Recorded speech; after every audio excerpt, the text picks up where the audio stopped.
don't know if you can hear those beautiful blackcaps in there, but this is filled vegetation, and they've clearly got a nest in there. They keep coming back to it, coming back to it. Can you hear their anxious calls?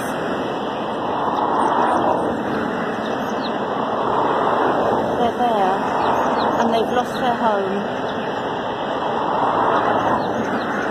Can you hear them?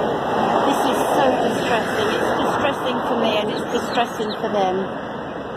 But these poor little blackcaps, visitors from another country, and HS2 has destroyed their home and their babies on the side of the A413 in Wendover. Bless their hearts.